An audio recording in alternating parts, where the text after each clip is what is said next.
Welcome to the Riveo Impact Lab, the podcast in which we explore what it means for small businesses to have real impact in an evolving world. On this podcast, we engage our curiosity around topics like sustainability, diversity and inclusion, and the ethical outcomes of our decisions, all from a small business perspective. Hi there, I'm Elin. And I'm Emily, and we're really excited to share our episode with you today. As a reminder, we release episodes once a month on the second Thursday of every month, so make sure to follow us on YouTube, Spotify, or wherever else you get your podcasts. And you can support us by listening, sharing, or leaving a review. Yeah, today we're sharing our interview with Mary Fehlig, the founder and president of the Fehlig Group. Mary is a true leader in the field of sustainability and ethical business practices. The Fehlig Group has been in operation for over 30 years. Mary herself has been named a Women's Business Enterprise, or WBE star, and was elected to serve on the board of directors of the Business for Social Responsibility, which are just two of her many, many accomplishments. I first met Mary a few years ago when we were doing a sustainability training with one of our corporate partners. And we've had the great fortune to work with Mary in many capacities since then. We're excited to continue doing so into the future as well.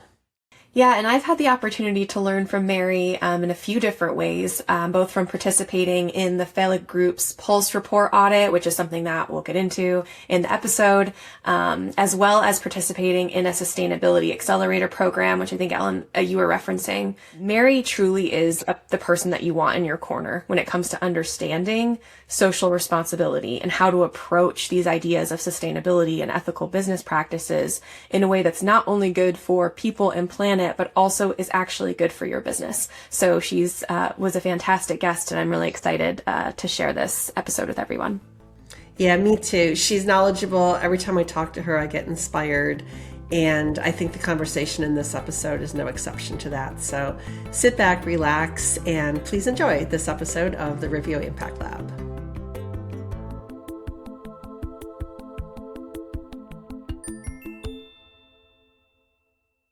Mary, I'm really excited to have you here today. You're somebody that we've wanted to get on our podcast for a long time. So thank you for taking the time to talk with me today. And thank you for your patience. Well, I'm glad we were able to make it work out.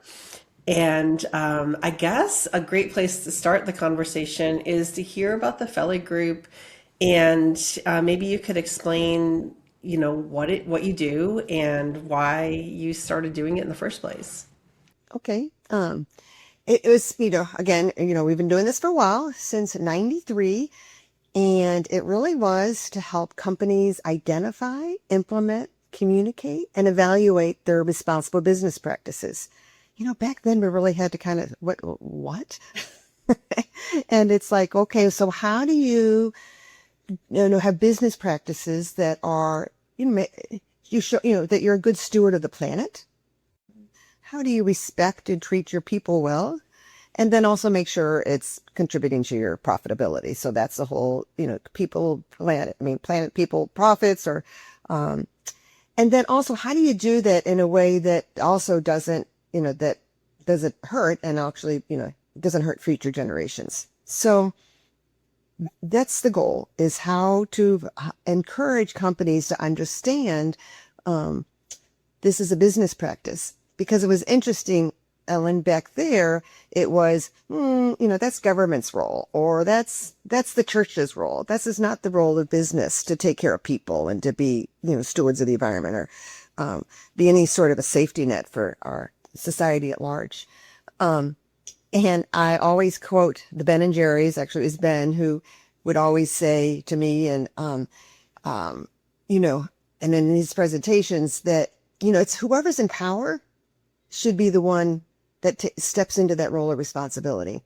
And if you look at over history, how you tell who's in power is by looking at the buildings. Who has the biggest buildings? So whoever has the biggest buildings needs to step into this. So anyway, it was, that's the goal. And that's what we do for clients, is, help them embrace sustainability, which we believe is a business imperative, which we can talk more about, and has evolved significantly over the years. But if you want to say how I started. Yeah. Like, how did you, like, back in 93, it seems like you were Yeah. well ahead of the curve, I think, if Yeah, I'm I trying to think was. back. I had to do, I hired somebody to do research about, and the question was, how can I love business and I was selling technology and I was selling, and I was helping people go online. Okay, I'm dating myself. So one transaction touched so many aspects of the business. That fascinated me. But every personality test and vocational training thing I did said I should be working for a nonprofit. So some sort of social work, some sort of social mission. So where does social mission and commercial success intersect?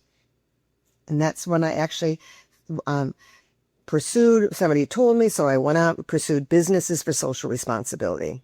And I think I went to their second conference.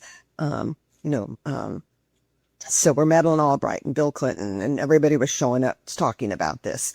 And so I learned they were like my university. So that's how I found out about how, my goal was to find my goal. Where could I really have purposeful work? And then to be really transparent, I had these two beautiful baby girls at home. And if I was going to leave them, it had to be cooler than selling feeds and speeds and networks, so. Well, I think you've definitely achieved that. And over the past, what is it, 33 years that Hmm. you've been in Hmm. business, you've made huge amounts of impact.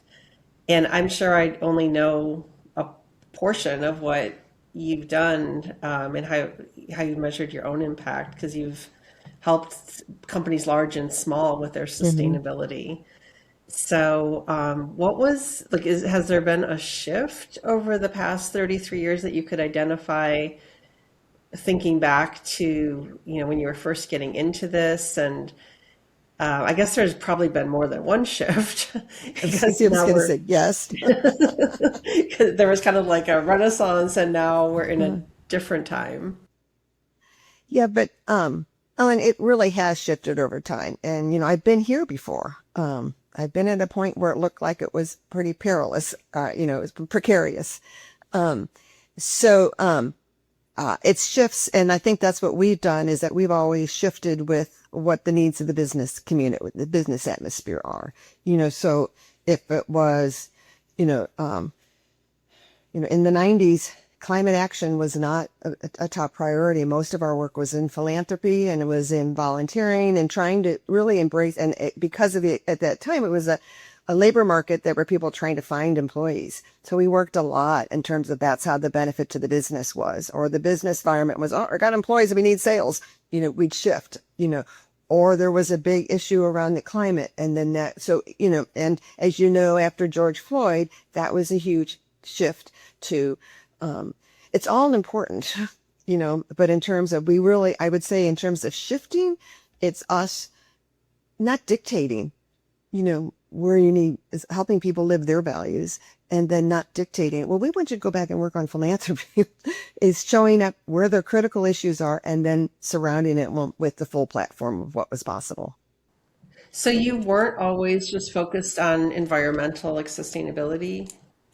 Oh, no, no. Oh, We I didn't started realize in that. philanthropy and volunteering, um, and then moved into um, human resources. I would say even before the environment, we were more in labor, human trafficking and sweatshops and, all. So it's just been, in fact, for many years, I would be called into different companies to say, what's the issue du jour?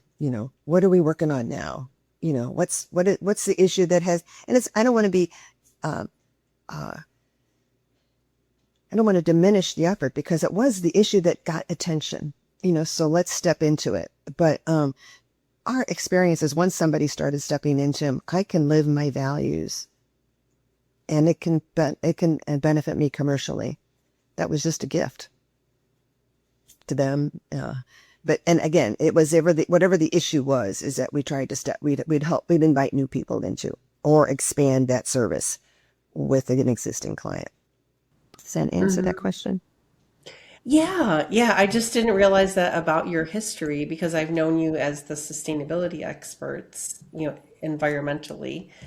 Mm-hmm. So that's really interesting. Just thinking about how you've evolved and touched an even wider, range of these issues than I realized. But one of the things that's really interesting, I think, is what you just said about it being good business. And I feel that too, like diversity is good business because you're selling, Mm. if you want to sell to a very narrow part of the population, or do you want to sell to a diverse population, a broader range of people, and talk to those people in a way that they understand and relate to, like what is the better business practice to me? It's Hmm. like Hmm. these things, the environmental issues are good business practices. It confuses me to see messaging to the contrary. And I would say one of our core principles, guiding principles, is that it has to benefit the business. Hmm. And when I started this, I had a bunch of people at the BSR community that were like, no, we're just good people, and this is the right thing to do. And my IBM and Xerox background said, it's not sustainable. It's it's not, it's not enduring if the business is not benefiting. So I was kind of a little bit of a black sheep, in that I would say I would always pursue and always communicate what the business benefit was. But that's so smart. And look, you're here 33 years Mm. later, still doing good business. So Right, right, black right. sheep or visionary, like, depending on your Maverick. Let's go with perspective. Maverick as opposed to black sheep. Yeah, I love it. Yeah, when you think back on all those businesses you've helped, large and small, we were your client, and Mhm. and you helped us get started on our own sustainability journey. But you've helped so many people. So is there a story that kind of stands out to you that's exemplary of the work that you do?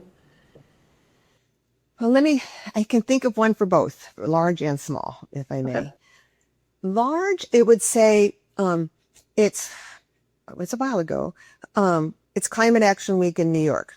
My contacts at Marriott or at the people in charge of corporate responsibility and sustainability are at the climate action conferences. The Fehlig Group is responsible for their carbon disclosure project we now call CDP, but it was called then the Carbon Disclosure Project. And I'm literally down because the Marriott executives had to be at climate action. I'm on the floor of the stock, and the scores were announced on the floor of the stock exchange because this Carbon Disclosure Project is funded and is for investors. So it was at this point in time, the scores were released on an evening in October on the floor of the stock exchange. And all of a sudden it dawned on me, it's like, I'm here on the floor taking credit for all these. But the people I was working with were the communications people. After that, I went back to Marriott and said, can I talk to the senior vice president of operations? And so I went to him and said, I'm taking credit for the work that you do, how you run your buildings and what you're doing. And I'd like to talk to the people that are doing this. So we set up a team of leaders in engineering all over the world. It was really, and we'd probably gathered for more than a dozen years about what are we doing? What are we doing this year? What are we going to do next year? And it was really an exciting turn to um, from words on a page to being able to directly talk to and have them go, it matters? Cool. Let me tell you what else we're doing. Or I'm thinking about doing this. So that was an exciting, opportunity and experience. And then on a small scale, and I think you're probably one, I know you're one of them, is that we work with the businesses and we do that thing called we have a pulse report, right? Where we come in and say, all right, this is who you are. Um, this is kind of what's expected of you based on your industry, your competitors, your customers.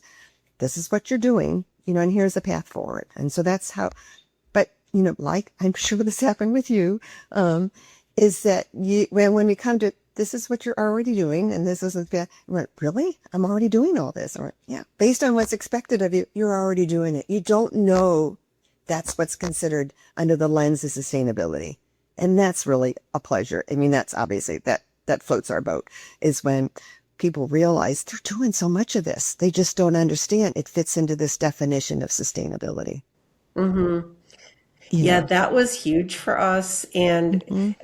before we met you and before we Mm-hmm. became more educated in sustainability, I used to think that we were too small to make a difference. And we're a small team, we're a remote team, and we're a service company, we're not a manufacturer. So I just was like, who, us? Can we even make a difference? And then we started to understand, yes, we're already doing things. We just have to take the extra step of tracking them so we can quantify what we're doing and then improve Mm-hmm. upon what we're doing. And it was just very eye-opening and exciting to take that training Mm-hmm. and to realize that we're already on this journey and we can improve upon that. So you changed our whole trajectory when you did your training and kind of learned about that. So But it's just really permission to this wonderful, but it's permission to, I get to live my values mhm. and it contributes to my commercial success. That's pretty cool to me. I mean, that is the core of what this is all about but what is important to you and what do you, we had this thing where I wanted to migrate the beginning of the Fehlig group. Another story is that I am the daughter of a wholesale manufacturer and custom millwork company in St. Louis that just closed down after 150 years. All right. But I grew up with a father that, when they hit, that would not move, even though the neighborhood around him, all of a sudden wasn't the prime place to be. It was more of an economically depressed area, and everybody else was moving out of town. He stayed there because it was like everybody, everybody works here. How are they going to get out to us?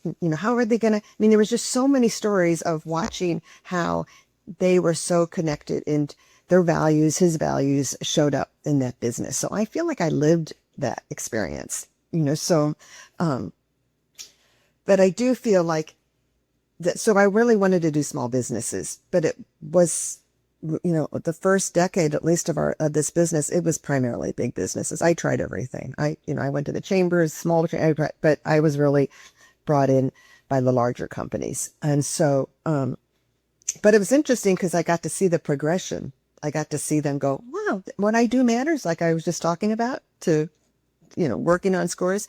And now this shift of how do we get the full value chain, which means us, the small businesses. So I'm very excited that this shift has happened. Very excited. Yeah, and it's really cool that you were able to build your business based on your values. And I think that your business is quite unique. And to my knowledge, like you're the one I always hear about. And in Hmm. fact, yesterday I was on a webinar with I think they're called WAICS, WAICS, Washington D.C. Wake it, Sustainable. Yeah, wake it. Waketh. Yeah, thank you. Yeah, and they mentioned you, and I Hmm. didn't realize you just seem to be connected everywhere. So and I always feel like, ooh, and I know her. You built a very cool business. Um, and yet with changing political parties and all the things that are happening externally, the world of sustainability and corporate social responsibility can be challenging to navigate. If I asked you what was the biggest change you've seen over your time with this work, would you be able to answer that question? Um, I think right now I'm an optimist, so I'm looking for the silver lining. Hmm. In that, um, when it had gotten to be a lot of compliance. You have to have an assessment by this company, or we won't do business with you. As opposed to, let us use this assessment as a communication tool to really tell you who we are, and and because of that, we're going to be partners. Um, that it was it was okay, but it was a big shift. But now that it's gone, now, not that it's gone, but now that the government or the messaging has changed to, um, and just this intensity about it is, I can't, I mean, I do trainings and people say, well, it doesn't matter anymore. So why should I do this? And I'm like, because you're good people who want to be good stewards of the earth and treat your people well, and you want to live your values. So it's kind of, to me, it's kind of going back to that original messaging. So that's a big shift. So that's a shift. But also the other shift is that, as I was saying, for having the 20 plus years, really just pretty exclusively into big corporations, and now working with their suppliers, we train the procurement teams how to work with the suppliers. We do the intermediary, and then we work directly with the suppliers.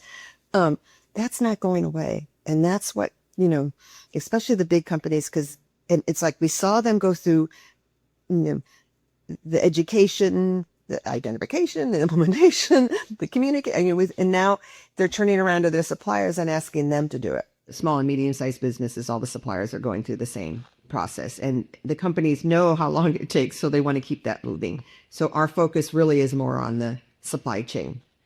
Yeah, I always feel when I became introduced to the world of sustainability and started meeting some of those larger corporations that require the assessments and actions from their suppliers, it made me think like, wow, this really, despite what the government's doing or what else is happening, this really can make a real impact, positive impact on the world, because some of those companies are really big and they're requiring, there's kind of a ripple effect, they're requiring improvements in their manufacturers and in their, all of their suppliers. And it's got to make a difference. It does, but what makes even a difference is all of us, and there's so many. We just did for Wake Up, we just did I've been telling proof points of how many consumers and why this matters and plus, my gosh, the next gen and the first of all millennials and then the next gen, they're required. It's almost mandatory. The whole conversation has changed. So, and the more and more that we require it as consumers and purchase with our power, that's going to be a big change. And then also telling companies, this is why we're doing this. We are choosing you over them because of this. So it's kind of back to, for me, it's a little bit back to when this, I feel like I'm going a little bit back in time. But in terms of, remember, it's not just about getting that, meeting that legislation or meeting that one client. It's about, is this good business? It's what access to markets. It's attracting talent. It's risk mitigation. The climate's all about risk mitigation. Yeah. And I remember you saying that in the past, when the government has relaxed environmental regulations, your business became even busier because people were doubling down. At least I think that's what you said. People were doubling down on wanting to do something. I mean, I went and asked, okay, this isn't going to executives. This is going, do you want to pause? Because it's, it's a lot if they tap the night into it, and it's hard to get everybody to get all the information we needed. And he went, absolutely. Because, we, if not us, who, as well as we want to be able to answer the question, what were you doing then? Yeah. Yeah, and I really like the way you framed it, in that sometimes in this day and age it can feel like we don't have the power. Like it can feel very discouraging to see, oh, there's no more environmental regulations on a lot of these manufacturers and such. But we do have power because we do have the purchasing power. We do have, other ways to express support of what we choose, how we choose to spend our money or our time, or who we choose to boycott. Yeah. Like we do have something that we can do. Now this might be a little biased because I'm a woman, but 33 years ago, we said, so when I'd have to go talk to people and say, this is coming, you're going to have to show up. It was because, first of all, social media communications was all going to be out of, you better be good because you're going to get exposed. And the rise of women, the rise of technology, there was all these drivers that said this has to happen. And then plus, and now we say that the climate, it's no longer a theory. We're all experiencing the extreme weather events. We've seen, what happens with health inequities with the pandemic. We're all experiencing it now. So, and I guess one of my things is I do get nervous with acronyms like ESG. Even when it came out, it made me nervous. It's real easy, but it just made me nervous because I have people going, well, no ESG. And I went, so you don't want to take care of the planet? And you don't want, well, no, that's not what it's about. I was like, yeah, it is. Why is that? Why do you get nervous about acronyms? Because people are just People like can weaponize them, and not understand what they are. so it's easy to just brush it aside and say, I guess that happened with DEI. Exactly. That was CRT was the first thing that raised a flag, and then it was critical race theory, and then DEI, and then I went. So I've never done a presentation that I haven't said, and I use sustainability both for social, for the people, for the planet, and the business. Right.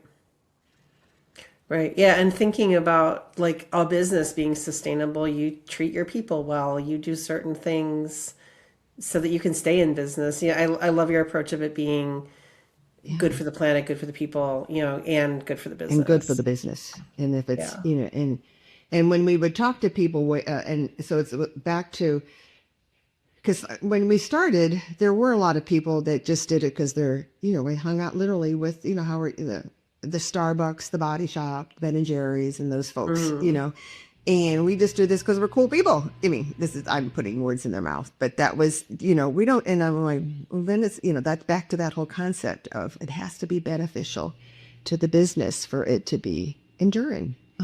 For it continue, and that we're back to that conversation. And back then, I'd say, we always talked about trying to have people hold on to the business objective, but not forget the soul part of it too. You still get to feel good about it. You still get to live your values. Don't it's marrying all marrying both those together. Right. Yeah. And I guess. So my next question, I think, is related to this too, and it's for a lot of people, individuals and small businesses and nonprofits, thinking about all the challenges that they're already facing just in this day and age, financial challenges, so many other issues. Thinking about nonprofits, they have so many difficulties these days with grants being cut and legislation changing and such. So the idea of doing more with sustainability could feel overwhelming, as they navigate these other pressures, or maybe their team is just doing so many things. So I'm sure there's a way to reframe the thinking around that and to help them feel a little calmer and better about engaging in more sustainable behaviors. Can you kind of speak to that? Well, I think it's about, again, I believe it's a business imperative to open new markets, to act, and that goes for the environment, the social, the philanthropy, the volunteering. So, and go back to my comment about I was selling information technology that touched multiple different departments. So you can do, and one of the ways into this, I was working with a catering company, and their philanthropy money was drying up at one of our recessions. And so we said, okay, well, take your clients to this museum for your marketing efforts, not your philanthropy. This is instead of taking them to a restaurant or to a hotel. But not only do you get the opportunity for this direct sales opportunity when your marketing department likes it and your philanthropy department likes it and your employees, because now you're touching all those different stakeholders, your community, and that's so much when you think about everything. You've got to think about what's important to me and our company, but also who cares, and where is it going to enhance those relationships. And if you're leveraging all of them, it's a price performer. Yeah, absolutely. So just a little outside of the box thinking can go a long way. Yeah, and just to think about, well, who are all the people that it matters to that we're involved with the local with the local community? Who cares that we're being environmental? Who cares that we have an eco-bodice? I was just talking to a client yesterday. I said, go out and find everybody on, in this business group, because they all say they're going to ask all their suppliers to do it. Well, it's an amazing marketing tool now. As you know, Ellen, all the pharmaceutical companies are stepping into want EcoVadis from their suppliers. Well, that's a great opening statement for a marketing call. It's just to be strategic about. It's how do you use this? I feel that it's as impactful as technology was, in terms of as application software that moved out of the computer room into the users. One transaction should hit multiple areas. So really, like for this podcast, we speak to small business owners, and they really should be, no matter what business they're in, they really should be paying attention to sustainability is what I'm hearing you say. Yes, and find a way. Yeah, and it should be something that should make sense to go, oh, that would make sense why that company's doing that. Mm-hmm. Have it also build your brand equity. Have it be part of your messaging, in terms of, well, they support this or they do this because and all that you do, it's because you want to tell somebody because you want them to know you can help them do it. You help them communicate it, message, show their impact. But it's so the fact that what you're doing builds your brand equity. Well, this is who we are, not because it's just a nice thing to do. It's good. This is our competency. Mm-hmm. Yeah, no, exactly. Now, I like the way you think, Mary. So we ask everybody this question, and I'm curious to hear your answer. What does the word impact mean to you? The outcome. I can have an outcome based on the information on the work that we do. We can have change, is what impact. Impact doesn't have to be my values. It doesn't. It just has to be. We don't want it to be words on the page. Don't want it to be busy work. It has to have the desired outcome. It has to have that impact. That just happens to ours is to do responsible practices that benefit the planet, people, and the business. So that's the desired outcome. Does that? I don't know if that helps, but I do get called out sometimes on is that a bad person because their values are different than yours, or a bad company? And it's like, no, they're just not mine. Mm-hmm. I've loved everything you said today. Thank you. Is there anything, as we wrap up here, is there anything else you want to add or discuss? How they find out about us. And I think that's fehliggroup.com. And if you want to share our email, but even more importantly, it's you and I need, the Fehlig Group is really moving more into a collective because we are leveraging the 30 plus years in this. And so we want to work with businesses that are moving this forward, moving this effort, moving this impact, moving and so anybody, and then why we love working with you is because you help tell that story. You help, communicating exactly. And that's such, as I said, if you're doing this and not talking to all your stakeholders, yeah, it is just an extra burden on the company. It's about that communication so important. Anyway, my point being is that, yeah, the fehliggroup.com, if you want to, share my email address, but through you, hopefully, would be a great way for us to talk, because if you do what we recommend and don't tell the story, it is a burden on the business and not something that you can leverage. It feels like I'm doing a jigsaw puzzle right now, and this kind of feels like you need these different pieces to come together to be successful. Because doing the actions, understanding the impact, telling that story, engaging the stakeholders, letting your customers know what you're doing so they can be engaged with you. It all works together, and I love that we're kind of concluding with that thought. Yeah. So, yeah. Mary, it's been a pleasure talking with you. Thank you so much. This was fun.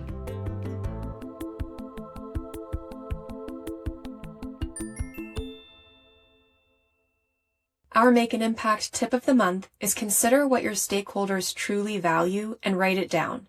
Then audit your current efforts. Where are you already backing up those values with action? Double down on what's working and bolster your impact by closing the gaps. Thanks for listening, and make sure to do good in the world this month. If you have questions you'd like us to address on the podcast, you can reach us at info@riveocreative.com. Subscribe wherever you listen so you don't miss out on any of our incredible upcoming guests, and we'll see you soon at the Riveo Impact Lab.